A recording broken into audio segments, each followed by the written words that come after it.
What's up, fuckers? You miss me? Tony's been a journey to get here, man. Give us an idea what it feels like to be back on Fight Week again. I'm just here because I have to be here. You're not excited? I mean, this is a big opportunity, a big moment for you. I'm just here because I have to be here. Marshall Lynch? Yeah, somebody got it. That's really Finally, come on, you guys. Check this out. It's been 5 months since my injury. It took a long fucking time for me to be here. They took my belt. They took a bunch of zeros from my paycheck. How do you think I fucking feel? It's all fun and games, right? Yeah. How about being back this quick, man? I mean, it seems you're talking about 6 months ago, knee surgery. I mean, how have you been able to overcome that in this amount of time? Well, I went to my academy right before my surgery, right? I had a lot of heat, man. A lot of people fucking saying shit, doing stuff, fucking using my terms. Where's Chatman can do? Where that fucker is at? You know what I mean? People want to call me weird, they want to call me cringe, you want to use my shit and not give me credit? Fuck you guys. Straight up. I'm the fucking champ. See this gold right here? I didn't lose my belt. They took it from me. The one thing they didn't take is my smile. So after my surgery, I made a conscious decision to not want anybody else's help that wouldn't want to help me. So yeah, I got a little bit of a chip on my shoulder. It's still there. Fucking weighs a lot. But during this whole entire process, I gained so much more than you guys will ever imagine. So you guys can keep watching my social media films. You guys can keep thinking whatever the fuck you want. But ultimately, in return, my family was there for me. My team was there for me. The people that really matter, my doctors were there for me, that believed in me, that gave me the opportunities, that gave me the knowledge and the intuition to believe that I can do what I can do and get back in time, faster than what they told me. It took one physical therapist, one person I had to meet after my surgery, gave me a condescending handshake. And I put it in my head to say, fuck that, dude. Because they were telling me 6 months to a year, and I said, you know what? I'm going to do it in 4. I quit drinking, changed my life around. My garden is great. My kids growing up just like my plants. My wife is doing amazing. My academy is well prepared for all the fighters in the world that want to come fight for me. All the sponsors that, well, check this out. I beat almost all the best top-notch fights, teams that are out there, from American Top Team to AKA, Jackson Wink. You name it, I beat them teams. Not only just by myself, I put world-class championship teams together myself. So I had the confidence and the knowledge because I've been hurt plenty of times. When you're hurt, you dust yourself off and you get back in the game, but when you're injured, you gotta fucking take yourself out of the game, you gotta stay on the sidelines for a second. And I've been injured a couple of times, not only with my arm, but a couple of different times. So I took that challenge with a grain of salt, and I knew I could do it. I remodeled my kitchen, which is awesome. And I did a bunch of small different things that made a bigger difference between me and everybody else. I don't have to sit up here and explain. I'm sure you guys don't want to hear me fucking talk all day. Because I don't want to hear myself talk all day. I'm just here because I have to be. Is there any concern at all about your physical condition? Because I think people are worried, are you rushing back because of this big card, this big opportunity to be here to maybe be a backup for the main event as well? I mean, there's a lot on the line here. Do you feel like there's any concern at all that maybe you rushed it just a touch? Maybe you. Maybe you guys. But you're not me. I don't expect you guys to think like me because you're not me. I don't expect you guys to feel like me because you can't. All you guys do is sit there behind your cameras and you fucking poke these questions at these guys, and really fucking you guys need to be fucking turning the questions around on you. Look at yourselves. Can you do it? You can do it now because I did it. And everybody's changing their game over at the PT offices and everywhere else because they see me do this shit in 4 months without anybody fucking help. The only people that I had help were my doctors fucking making sure that they were making sure I wasn't pushing the limit.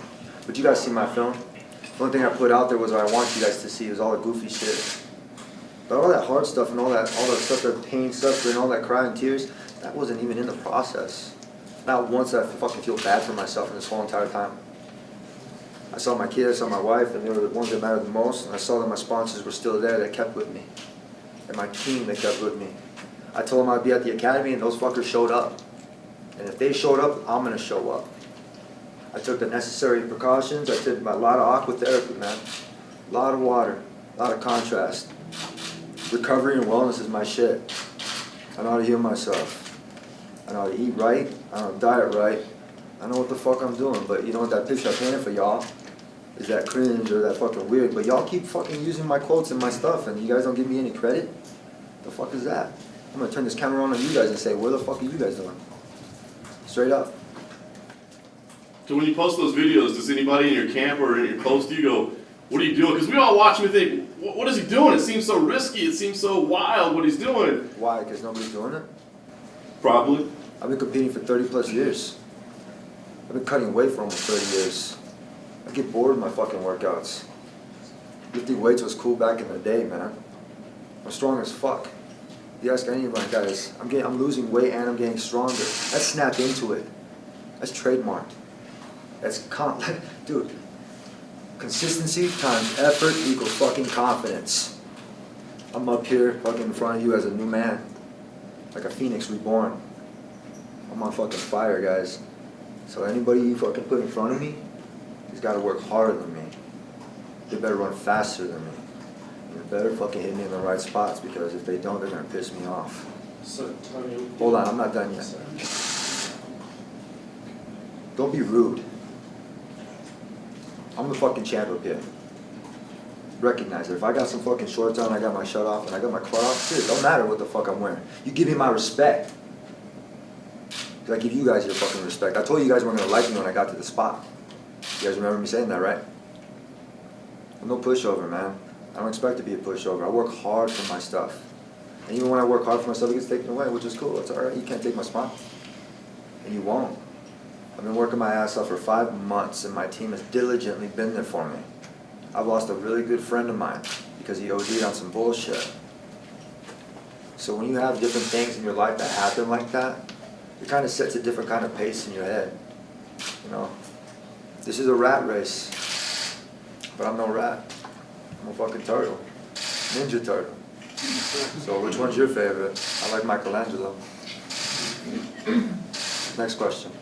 so you say you're kind of reborn. Do you feel like the injury and stuff is maybe a blessing in disguise? Because maybe if it didn't happen, it'd be your name on that poster right behind you, whether it was... No, absolutely not. Before my injury, I was already in the man. I already quit drinking before that. Nobody saw it though, because I didn't post it.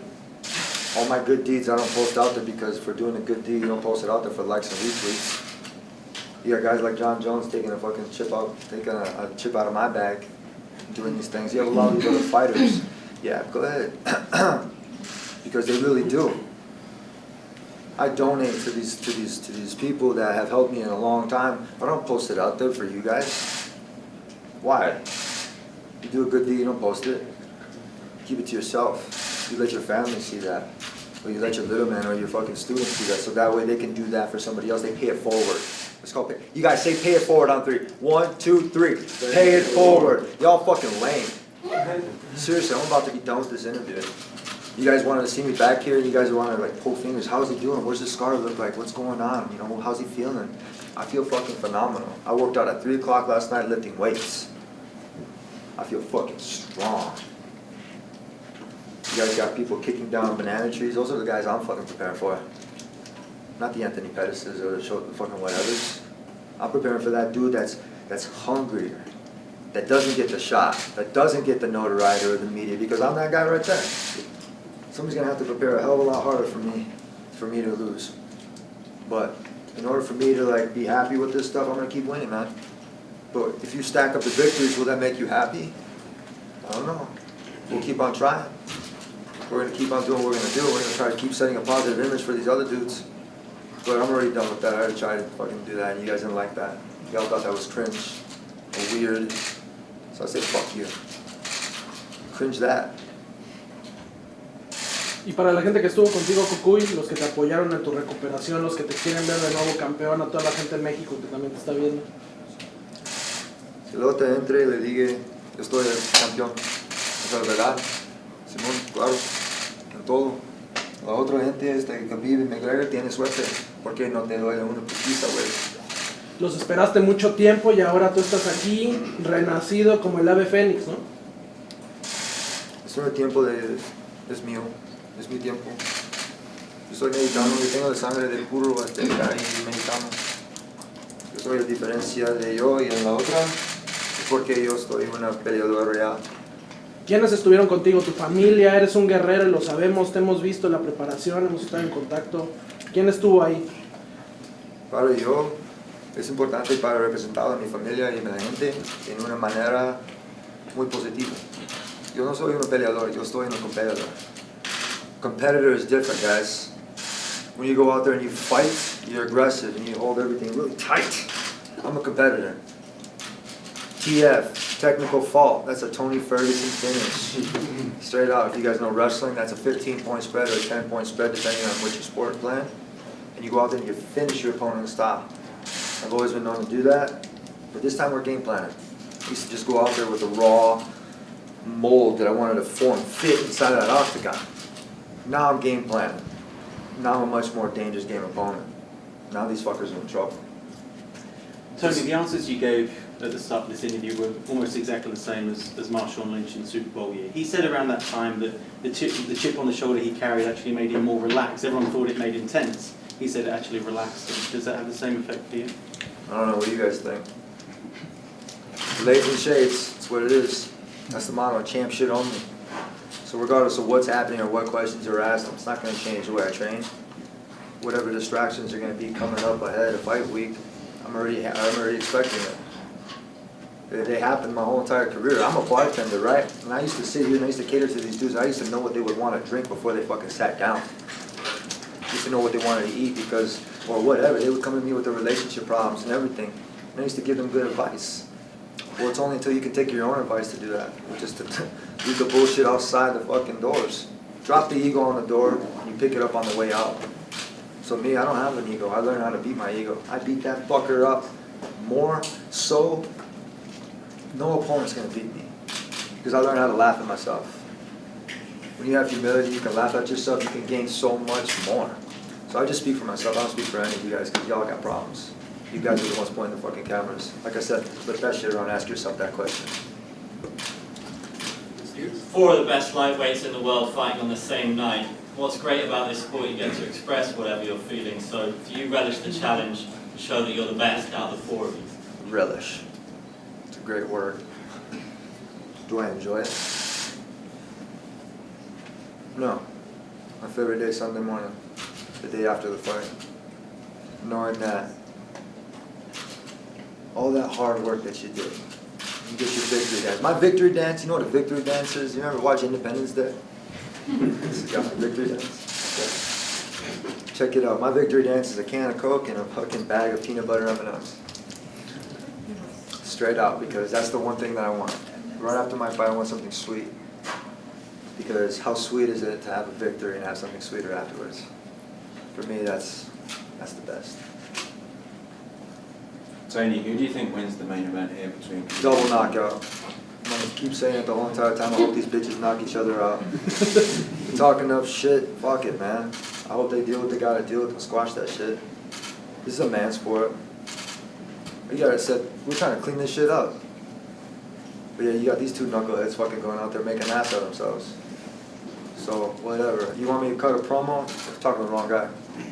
Talk to these guys. Which of the two of them would you rather face? Anthony Pettis. That's who the focus is. That's who it's always going to be. I'm not going to change my story. It's always going to be the same way. It's the fighter at hand. Everybody wants to look towards the future. I'm like, boys and girls, y'all need to fucking quit looking towards that shit and look at the fucking time right now. Enjoy it. Be fruitful. Be honest with yourself and fucking realize that a lot of the hype and stuff, yeah, we have to fill this hype. But shit, man, people are buying this pay-per-view card because they want to see me back in action. Straight up, they want to see how my knee takes. They want to see what happens when I get kicked.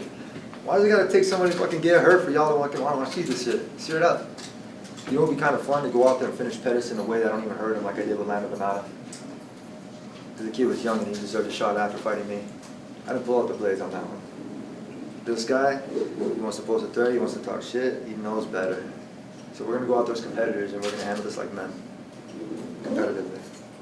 Do you expect him to, I guess, target your injury? Good. You know how many times I had my leg kicked this camp? Take a guess. 1,000. I don't know. Probably pretty close. But I've been healing really well and do a lot of contrast aquatherapy, a lot of photobiomodulation, some PVM therapy. Well, 2 over your head on. Yeah, that's the stuff that's weird, right? It's because I'm not ordinary. I'm fucking. I like thinking. I love doing my homework and research on different things. What kind of nutrients can you put in your body? When I started seeing my plants grow and I realized that it wasn't just water and soil that they needed, that they actually need a little bit of supplements, it starts changing your stuff because, you know, everybody takes care of animals, right? But yet even animals, they require just a little bit less attention. But you take a plant and you try to fucking take care of a plant, well, I guarantee you about 3/4 of you fucking let that shit die. Because you're too busy and you keep traveling. It's called watering the plants. I diligently tell my trainers, I train trainers, I don't train athletes. Athletes are fucking lazy. I train trainers. I'm a master trainer, I'm a master fighter. But I'm a student, first of all. I'm not a coach. A coach stops learning. He stops becoming a student, he becomes that one guy that's fucking blowing the whistle. That's not me. I'm a trainer. I'm gonna keep being a trainer, I'm gonna keep doing diligent homework, so that way I can keep learning this game better than everybody else. I'm so far ahead of the curve, these fuckers are fucking it up. The bottom. These guys are fucking it up. You said that Connor won't mention your name and is avoiding fighting you. Do you think that he'll have to mention your name after this weekend? Probably not. Dude's a piece of shit, chicken shit. Fucking terrorist throwing a dolly. I'm the American Mexican, dude. I have no support from my country, hardly. But it's different. Apparently you have to have an accent to have that. It's proper bullshit. Tony, you were, Anthony was the champion when you were kind of on the beginning of this, or in the middle of this winning streak that you're on. What do you make of the 2018 version of Anthony Pettis? Tony Pettis? Tony Pettis? Just kidding. I think he's a game opponent, man. He's next in line. I'm wasting my energy here right now where I should be training. I said I have a bunch of these cameras all over me, and I got to answer you guys' questions, but I'm just here because I have to be. Feel me? Sorry, if Khabib O'Connor suddenly get injured, will you be ready to replace one of them? Will I? Replace one of them. Will I? No, man. I'm always ready. You don't have to ask that question. You're new, aren't you? I don't remember your face. Has the UFC approached you to be an alternate in case that happens? It's in my contract. So all these motherfuckers that are out there on TMZ trying to talk and saying they're next. No, I'm next. But I'm the first. I'm the last, too. Are you going to be checking out the quintet on Friday? I believe so, yeah, but my focus is going to be towards the weight cut and all the other good stuff that's here for all the UFC. So, of course, I'll be supporting. Tony, what do you like about this stylistic matchup against Anthony? He was pretty exciting because you feel like you're a guy who brings it every time. He throws kicks off a cage, I throw Superman punches. It works. Come on, guys, your questions are fucking lame. Let's go. Do you have any questions for us? No. Why is Michelangelo your favorite Ninja Turtle? Fucking nunchucks, man. Nunchucks and pizza. Dude's a goofball. He's got humility on him, man, because he don't care what anybody thinks. He rides a skateboard, he does his own thing. He doesn't have to be the brains of it, but he's pretty fucking smart, I guarantee you. Probably can fucking be like Raph, a little too Raph.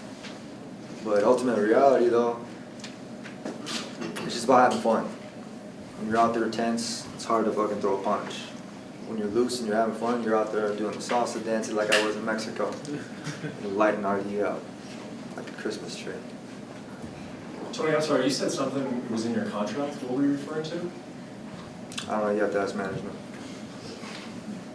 UFC seems super reluctant to do a 165 belt. We've just put in the main event for UFC 230. Why do you think they're so reluctant? What was your question again?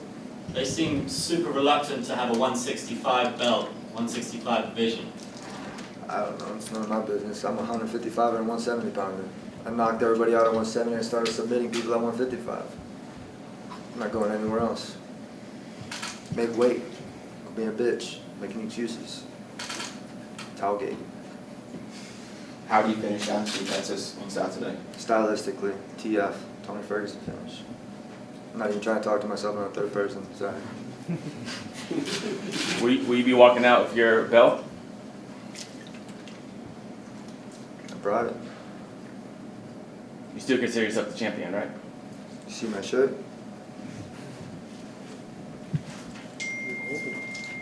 It's gold. All I see is gold. Like Jordan Burroughs. Jordan Burroughs got offered a chance to go and train with Conor McNuggets. But he turned that fucker down fast. Because he knew what that was going to do to his value. My value has increased over time, and it's still going to increase. So like I said, you guys can keep pointing these cameras, asking these dumbass questions. I'm going to keep doing what I'm doing, which is winning in life. Stacking them chips and accolades. Any more questions? Why do you feel you haven't had more support from the Mexican American community? You're not even Mexican. Next question. Sure. I'm not going to answer that. I live in LA. I'm not allowed to ask that question. Next question. You choose. Thanks. Tony, you admit you have a chip on your shoulder, but what's the source of it? I mean, you've always been fun in the media, and now it's like you're angry at us. Are you angry at the UFC because of, because of this title situation? I mean, what's the source of that chip? There's no anger. Why? Because I'm just more stern? Feels like anger. Well, if you feel like it's anger, what do you think Anthony Pettis is going to feel inside that octagon? There's no anger. There's no chip. I don't like chips.